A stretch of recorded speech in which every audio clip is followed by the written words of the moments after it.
දැන් අපි ඉන්නේ ඊශ්‍රායල් ජනතාව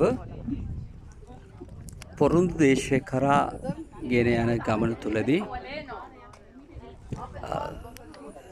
ඔබට පෙනී යනවා මේ ප්‍රදේශය කාන්තාර ප්‍රදේශ ගහක් කොළක් නැති තනිකරම කඳු හෙල් ඒ වගේම දූවිලි වලින් පිරුණු අධික අවරශ්මියක් තිබෙන ප්‍රදේශ.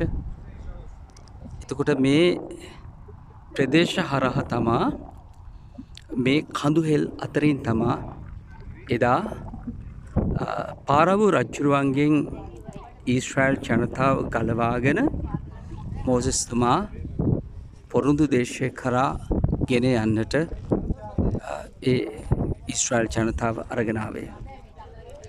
හැබැයි මෝසෙස්තුමාට මෙම නෙබෝ කියන කන්ද ළඟට ගෙනල්ලා කන්ද මුදුනට ගෙනල්ලා ඉවරලා දෙවියන් වහන්සේ පොරොන්දු දේශය නැත්නම් ඊශ්‍රායල් දේශයට ඇතුල් වෙන්නට අවසර දුන්නේ නැහැ. ඒකට හේතුවක් තිබෙනවා. ඔහු දෙවියන් වහන්සේට යම් ආකාරයකින් අකීකරු වීම වුණා.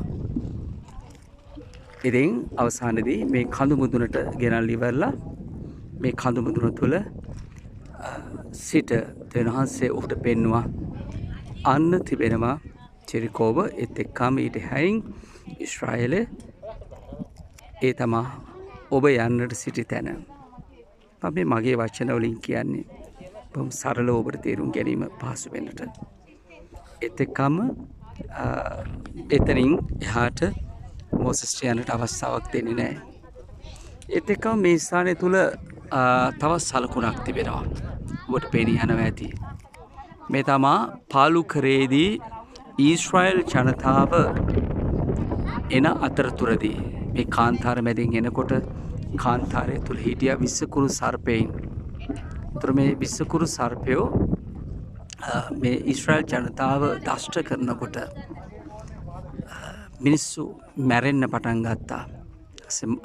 මෝසෙස් මේ වගේ බ්‍රෝන්ස් වලින් එමෙතන් පිත්තල සර්පයෙක් හදලා ඉවරලා රිටක් මත තියලා ඒ සර්පය දෂ්ට කරපු මිනිස්සුන්ට කිව්වා ඒ රිට මත තිබෙන සර්පයා දෙස බලන්න කියලා. ඒ සර්පයා දෙස බලනකොට ඔවුන්ට සුවය ලැබුණා කියලා ශුද්ධ බයිබලයේ සඳහන් වෙනවා. ඉතින් මෙම ස්ථානයේ තමා මේ ඓතිහාසික ස්ථානය තුල තමා දැන් අපි මේ මොහොතේ රැඳී සිටිනේ වගේ ඔබට පේනවා ටිකක් ඈතින් මල මුහුද ඩෙඩ් සී කියනවා මල මුහුද තිබෙනවා. තව සුළු මොහොතකින් අපි ඒ ස්ථානයටත් ගමන් කරනවා.